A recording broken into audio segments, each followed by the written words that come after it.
ರಾಮಾಯಣದುದ್ದಕ್ಕೂ ನಾವು ನೋಡುವುದು ರಾಮನ ಗುಣಗಳನ್ನು. ಅಂತಹ ಗುಣಗಳ ಬಗ್ಗೆ ಸ್ವಲ್ಪ ತಿಳಿದುಕೊಳ್ಳೋಣ.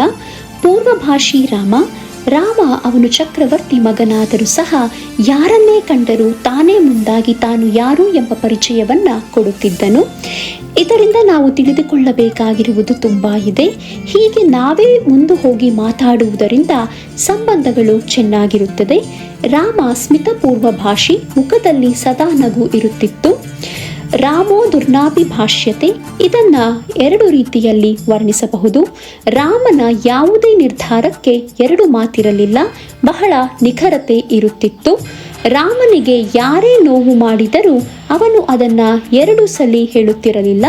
ಉದಾಹರಣೆಗೆ, ಲಕ್ಷ್ಮಣ ಸೀತೆಯನ್ನು ಬಿಟ್ಟು ಹೋದಾಗ ಆ ಮಾರೀಚ ಹೊತ್ತು ಹೋದ ಪ್ರಸಂಗ, ರಾಮ ಲಕ್ಷ್ಮಣನನ್ನು ಒಂದೇ ಬಾರಿ ಕೇಳಿರುತ್ತಾನೆ, ಹೇ ಲಕ್ಷ್ಮಣ, ಏಕೆ ಹೀಗೆ ನನ್ನ ಆಜ್ಞೆಯನ್ನು ತಪ್ಪಿದೆ ಎಂದು. ರಾಮ ತುಂಬ ಎಲ್ಲರನ್ನೂ ಹಚ್ಚಿಕೊಳ್ಳುತ್ತಿದ್ದ, ಇದು ಹೆಚ್ಚು ಜನರಿಗೆ ಗೊತ್ತಿಲ್ಲ. ರಾಮನು ರಿಪುಣಾಮಪಿ ವತ್ಸಲ, ಅಂದರೆ ಆ ಶತ್ರುಗಳಿಗೂ ಕೂಡ ತನ್ನ ಪ್ರೀತಿಯನ್ನು ತೋರಿಸುತ್ತಿದ್ದ. ಇದು ನಾವು ರಾವಣನ ಅಂತ್ಯಕ್ರಿಯೆ ಮಾಡುವಾಗ ನೋಡುತ್ತೇವೆ. ವಿಭೀಷಣನು ರಾವಣನ ತಮ್ಮ ಬಾರದಿದ್ದಾಗ ರಾಮನು ತಾನೇ ಅವನ ಅಂತ್ಯಕ್ರಿಯೆಯನ್ನು ಮಾಡಲು ಮುಂದಾಗುತ್ತಾನೆ. ರಾಮನು ಮಧುರ ಭಾಷಿ, ಮಾತಾಡುವುದು ಬಹಳ ಕಡಿಮೆ. ಮಾತಾಡುವುದರೂ ಕೂಡ ಕೂಗುವುದು, ಕಿರುಚಾಡುವುದು ಇವೆಲ್ಲ ಇರಲಿಲ್ಲ. ಇಂತಹ ಗುಣಗಳನ್ನು ನಮ್ಮ ಜೀವನದಲ್ಲಿ ಅಳವಡಿಸಿಕೊಳ್ಳಬೇಕು.